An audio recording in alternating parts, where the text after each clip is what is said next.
ada di tanganmu. Karena cundrik ini sudah jodoh denganmu. Kamu udah lihat dari siang kan? Makanya malamnya kamu balik lagi. Tapi udah gak ada. Karena niatmu jelek. Kamu tahu berapa hari kamu dicari orang sekampung. Terang Mbah Jok sekaligus memberi nasihat kepada Topik yang saat itu masih terisak tangis. Topik tidak menjawab. 1 hari 2 malam loh kamu hilang, nak. Yang ditemukan cuma motornya. Kebetulan ada yang ambil air terus nampak kamu tidur di bawah pohon besar itu. Lanjut Mbah Jok menerangkan kepada Topik. Namun Topik hanya diam saja tak menjawab. Pik, kok malah ngangguk-ngangguk ini anak? Kata Mbah Jok mengernyitkan dahinya. Pik, Pik, Pik, panggil Pak Darno, mencoba menyadarkan Topik yang dikiranya hanya melamun. Hahaha, jawab Topik dengan tawanya yang sangat berbeda. Pik, Pik, bangun nak.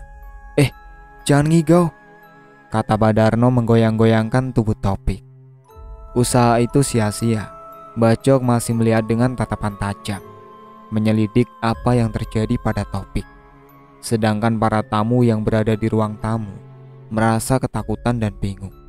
Mendengar adanya sedikit kegaduhan, beberapa ibu-ibu yang berada di dapur juga ikut penasaran dan ingin melihat apa yang terjadi di ruang tamu saat itu.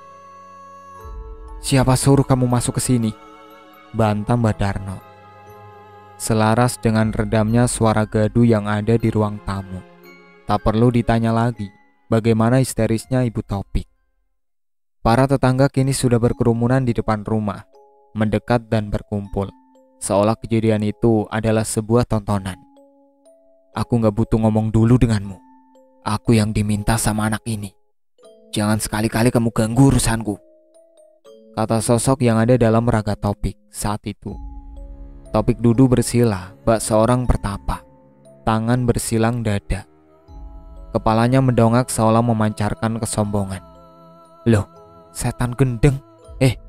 Urusanmu itu bukan sama manusia, tapi pada Allah.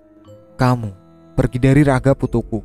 Dia masih kecil, belum tahu tata krama di tempat gelap. Udah lepaskan. Aku meminta baik-baik, saut Mbah Jok yang masih terlihat tenang.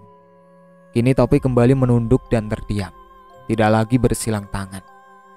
Iya, belum sempat berbicara kembali, Mbah Jok dikejutkan dengan tawa kecil, menyerupai suara perempuan. Namun suara itu keluar dari mulutnya Topik. Topik tetap tidak bergerak, hanya kaku dan menunduk, namun tertawa menyeramkan. Semua pasang telinga yang ada di ruangan mendengarkan tawa itu. Pun pasangan mata yang menyaksikan ikut terbelalak. Itu bukan Topik, pasti perempuan yang ada di Sungai Kumbang itu mungkin, bisik salah seorang yang ada di dalam ruangan. Anehnya, Mbah Jok hanya tertawa. Gimana? Tanya Mbah Jok kepada sosok yang berada pada tubuh Topik. Sosok itu hanya menjawab tawa dari suara Topik yang lebih mengecil. Udah, gak usah ketawa. Ada apa? Tanya Mbah Jok dengan nada meninggi. Iki urusanmu, saut sosok itu tidak ingin kalah meninggi suaranya. Lah, itu kan cucuku. Kok gak urusanku gimana? Kok malah membentak? Kamu di rumah orang, kata Mbah Jok. Anak ini sendiri yang minta aku ada di sini. Dia yang minta agar perempuannya mau dengannya, jawab sosok yang ada pada tubuh Topik itu dengan nada yang kini semakin merendah. Entah apa yang dilakukan Mbah Jok, ia hanya mendekat di depan Topik. Tidak terburu-buru, pelan-pelan Mbah Jok mendekat. Selaras dengan terdiamnya Topik saat itu, Topik kembali mematung, tanpa ada suara yang keluar dari lisannya. Saat Mbah Jok mulai mendekat, Mbah Jok sempat menempatkan tangannya ke atas ubun-ubun Topik.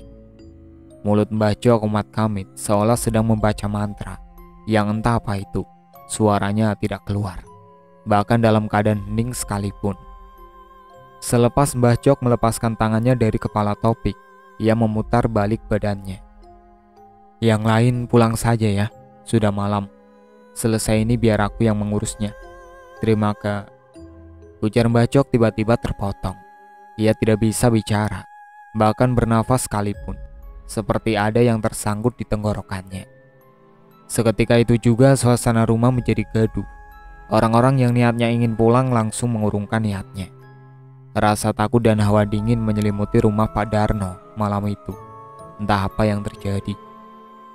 Saat kegaduhan itu pula, Topik terbangun dari ketidaksadarannya. Kepalanya mendongak, menatap tajam sekelilingnya, dan akhirnya berhenti pada satu titik di depannya, yaitu pada Bacok, yang saat ini masih dalam keadaan susah untuk bernafas. Sudah kukatakan, jangan sekali-kali mengganggu tempatku.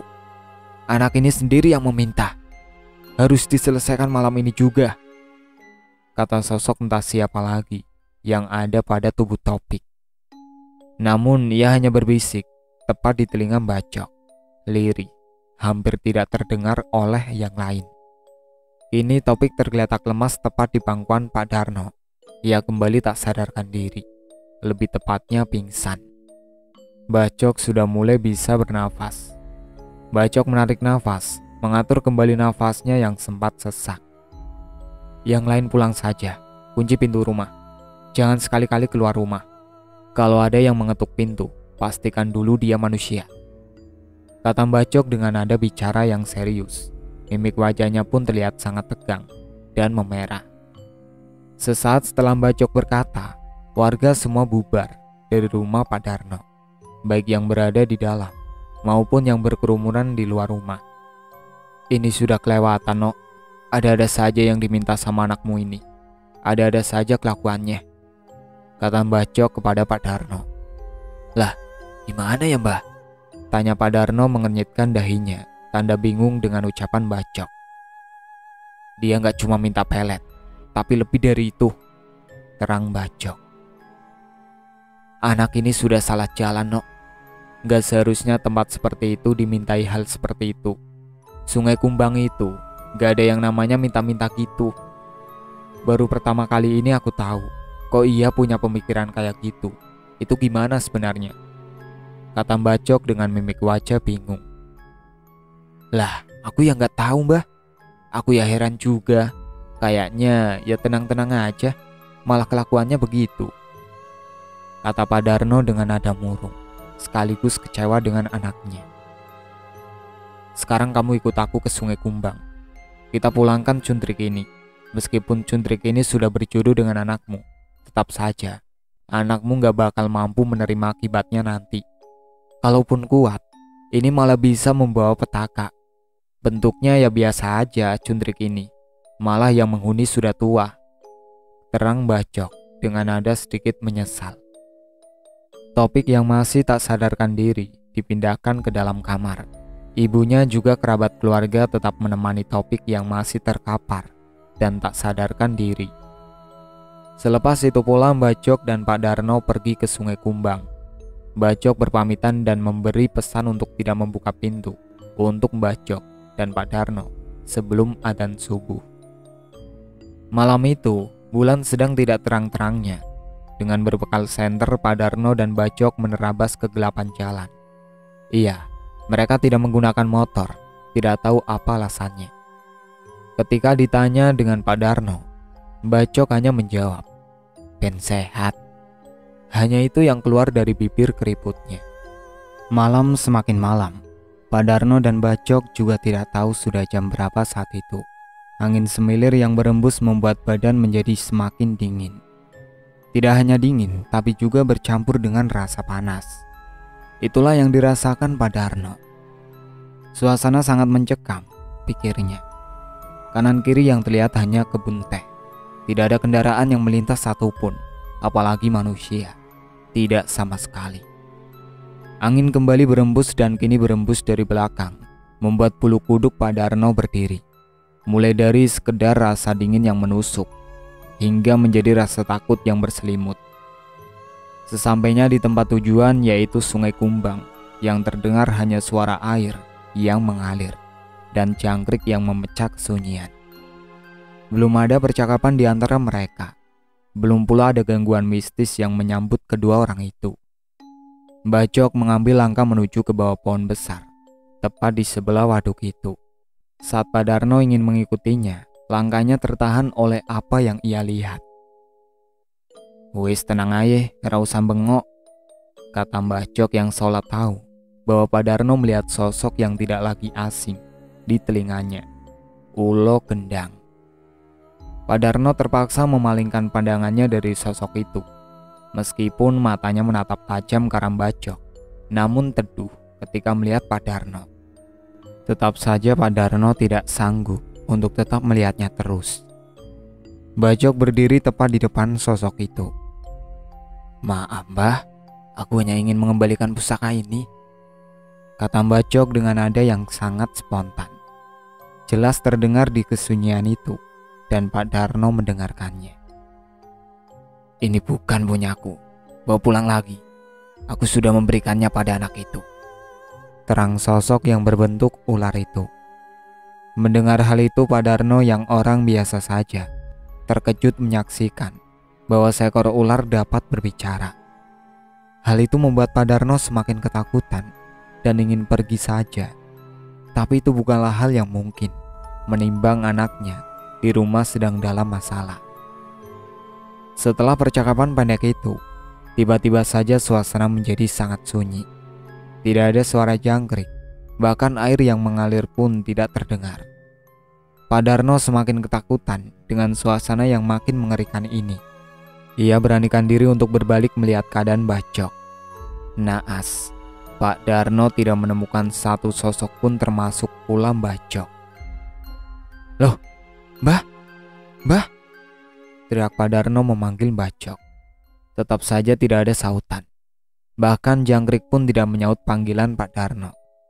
Pikiran Pak Darno sudah kalang kabut. Tidak tahu lagi apa yang harus ia perbuat. Apa yang akan ia sampaikan di rumah nanti, sedangkan waktu belum menunjukkan tanda-tanda mendekati subuh. Keheningan masih menyelimuti ketakutan Pak Darno, menambah kengerian yang dirasakan Pak Darno karena bingung akan berbuat apa. Pak Darno mengambil langkah dan mulai berjalan menuju pohon besar itu.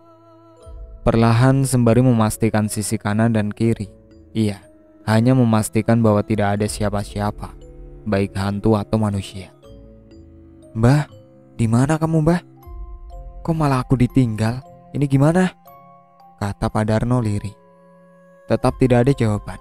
Tiba-tiba saja air dalam waduk itu berputar. Pak Darno tersadar dengan suara air yang mendadak mengalir dengan deras. Semakin lama air itu membentuk sebuah pusaran dan masih tetap berputar. Keringat dingin sudah mulai keluar dari setiap pori-pori kulit Pak Darno. Seiring dengan berputarnya air itu, selaras pula dengan kehadiran sosok yang muncul secara tiba-tiba, mulai dari pocong, kuntilanak, gendruwo. Wujud menyerupai orang tua bersorban. Mata Pak Darno tidak bisa berkedip menyaksikan kehadiran sosok tersebut yang entah dari mana datangnya dan muncul secara tiba-tiba. Takut, ingin berbicara dan teriak tidak bisa. Berlari pun kaki sudah seperti membatu, tidak bisa berbuat apapun. Mengedipkan mata pun seakan tak mampu. Para lelembut itu hanya menatap Pak Darno nanar. Tidak ada suara, bahkan dari kuntilanak sekalipun. Hanya suara pusaran air itu saja yang terdengar. Pak Darno masih ketakutan hingga satu persatu sosok-sosok mengerikan itu menghilang, seiring dengan berhentinya pusaran air tersebut. Saat semua dedemit sudah pergi, muncul dari kejauhan sosok yang menyerupai kucing, yang berjalan mendekat ke arah Pak Darno. Warnanya kuning menyala, namun perlahan mulai membesar. Hingga saat sudah berada dekat dengan waduk, kucing itu mulai berubah menjadi harimau. Namun, yang menjadi Pak Darno seakan ingin lari adalah ketika harimau itu menatap Pak Darno. Kepala harimau itu berubah menjadi kepala manusia, terlihat seperti orang tua dengan sorban putih di kepalanya. Iya, tubuhnya harimau dan kepalanya manusia. "Pulanglah dari sini, Nak. Anakmu biar aku yang menjaga. Bawa pusaka yang diberikan, berikan pada anakmu," kata harimau berkepala manusia itu. Suaranya merdu sekali, seperti tidak memendam amarah dan kebencian. Tatapannya sangat teduh. Pak Darno tak menjawab, tetap saja ia masih ketakutan melihat hal di luar nalar itu. Pulanglah, besok pergi dari sini. Bawa anakmu pergi jauh, bawa anakmu ke barat, mandikan, tinggalkan di sana. Tutur sosok itu dengan lembut, lalu menghilang dengan perlahan. Pak Darno semula tidak bisa bergerak, kini sudah mulai bisa bergerak, selaras dengan suara alam yang kembali terdengar. "Nok, bangun, kata Mbak Cok. Saat tersadar, Mbak Cok sudah berada di hadapan Pak Darno. "Loh, kamu dari mana? Aku mencari tadi," jawab Pak Darno. "Loh, kok aku di sini?" kata Pak Darno bingung. Ketika melihat di sekelilingnya, ternyata ia masih berada di tempat semula. Ketika Mbak Cok berjalan menuju Ulo Gedang, yang kini sudah menghilang raib entah kemana. Sudah, sekarang ayo pulang. Sudah hampir subuh. Nanti aku ceritakan," ajak Mbak Cok seakan meredam kebingungan Pak Darno yang sepertinya masih terlihat linglung. Singkat cerita, dua orang tersebut sampai di rumah. Sesampainya di rumah, keadaan masih seperti semula. Topik masih tergeletak lemas di tempat tidur. Selepas menunaikan ibadah sholat subuh, semua keluarga sengaja dikumpulkan di rumah Pak Darno. Saat itulah dimulai pembicaraan serius. "Begini, dengarkan baik-baik, Nok," kata Mbak Cok yang duduk bersila dan mulai menyulut rokoknya. Pak Darno dan yang lainnya mendengarkan dengan seksama. "Aku mau nanya, ceritakan tadi gimana?" lanjut Mbak Cok bertanya, selaras dengan kepulan asap yang keluar saat Mbak Cok berbicara. "Aku tadi sepertinya nyariin Anda, Mbah. Lah, waktu mencari Anda, air sungai Kumbang mendadak saja berhenti. Lah kok airnya langsung berputar seperti disedot gitu, Mbah?" kata Pak Darno secara antusias. "Lalu waktu air itu berputar, keluar setan, Mbah. Pocong, kuntilanak, genderuwo, pokoknya banyak. Nah, waktu setan itu menghilang, airnya ya kembali normal, Mbah. Ketika normal itulah aku ketemu dengan harimau, tapi kepalanya orang tua, memakai sorban berwarna putih," kata Pak Darno melanjutkan ceritanya, hingga ia juga memberitahu tentang perintah yang disampaikan oleh sosok harimau berkepala manusia itu. "Jadi itu begini, aku minta kalian tabah ya. Anakmu bisa gila kalau tinggal di sini. Soalnya anakmu sudah mengganggu, sama seperti kita, mengganggu tuan rumah. Ya pasti bakal diusir. Begitulah anakmu sekarang. Benar apa yang diucapkan harimau itu. Anakmu gak bisa tinggal di sini. Dia harus dibawa ke barat. Terserah di mana, yang penting arah barat," terang Mbah Cok dengan pelan, sembari menikmati rokoknya yang hampir menjadi putung. "Jadi aku harus pergi dari desa ini, Mbah?"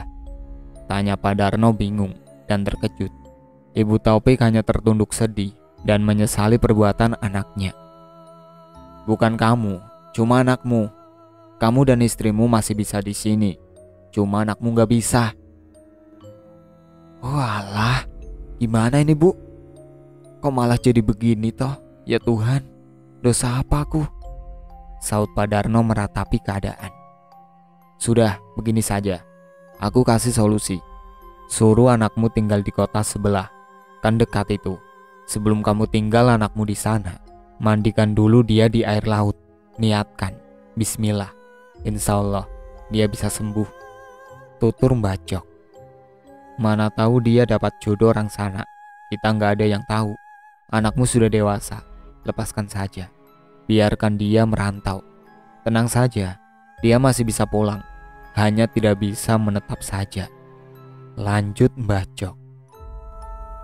"Ya sudah, kalau memang begitu harusnya. Biar besok aku antarkan dia, Mbah. Terima kasih pertolongannya, Mbah," jawab Pak Darno. Selepas semua perbincangan terlewat, Mbak Cok berpamitan untuk pulang ke rumah. Tak lupa ia mengembalikan cundrik yang ingin ia kembalikan. Pagi berganti siang, Topik sudah bangun, tapi tidaklah seperti biasa. Ia hanya diam, tidak bersuara sama sekali, seperti zombie, bergerak namun tak sadarkan diri. Jangankan untuk bersuara, membuka mulutnya untuk makan dan minum pun tidak. Pak Darno yang tidak tega melihat anaknya seperti itu walau baru beberapa jam saja, akhirnya menuruti kehendak Mbah Jok, juga harimau berkepala manusia itu. Meski berat bagi Ibu Topik melepaskan anaknya, tapi ia harus. Di malam harinya, Topik dan Pak Darno dan juga Ibu Topik berangkat ke kota sebelah untuk mengantarkan anaknya. Entah keajaiban apa, ketika Topik keluar melewati jembatan perbatasan, Topik seperti terbangun dari tidur, meskipun sebenarnya dia tidak tidur. "Loh mak, kok aku di sini? Ini mau kemana mak?" tanya Topik kebingungan, dan ia kembali normal. "Oh ngigau, kita main dulu ke kota, mandi di pantai. Sudah lama gak main ke tempat budemu," terang Pak Darno seolah menenangkan Topik agar tidak bertanya-tanya. Topik tidak bodoh. Ia tentu tetap bertanya-tanya, tapi kepalanya mendadak menjadi sakit ketika mulai mengingat-ingat kejadian terakhir. Tapi Topik tidak ingin bertanya secara langsung. 8 jam perjalanan ditempuh. Topik dan keluarga sampai di kota sebelah, tepatnya di rumah budenya. Di sana keluarga disambut hangat. Tidak hanya keluarga, lampu kota dan adzan subuh juga ikut menyambut mereka. Singkat cerita, Topik diberikan penjelasan tentang apa yang sudah terjadi. Topik yang memang merasa bersalah, menerima konsekuensi yang harus dihadapi. Pak Darno juga memberikan cundrik yang sudah Topik ambil. Pak Darno hanya menyuruhnya untuk menyimpan, bukan untuk mengimaninya. Segala nasihat disampaikan untuk Topik, agar tidak berbuat semena-mena lagi. Kadang bukan hanya manusia yang bisa mengendalikan aturan hidup, alam juga punya andil di dalamnya. Hidup berdampingan dengan hal yang di luar nalar adalah sebuah pelajaran untuk tetap menjaga tata krama. Entah dimanapun tempatnya, kuburan, tempat wisata, hutan, gunung, atau dimanapun, semua memiliki adabnya masing-masing. Percayalah, setiap inci yang ada di alam ini, selalu ada kehidupan yang harus tetap dijaga dan dihormati. Entah itu manusia, tanaman, hewan, dedemit sekalipun.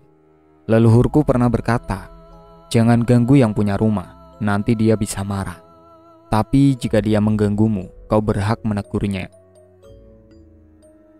Selesai sampai di sini. Jika ada kebaikan yang bisa diambil dari treat ini, semua bukanlah berasal dari penulis, melainkan dari pemeran dan Tuhan. Terlepas dari anggapan nyata atau tidaknya cerita ini, semua aku kembalikan kepada pembaca. Aku hanya berbagi dan ingin menghibur. Seram atau tidaknya, silakan nilai sendiri. Sekian dari saya. Wassalamualaikum warahmatullahi wabarakatuh.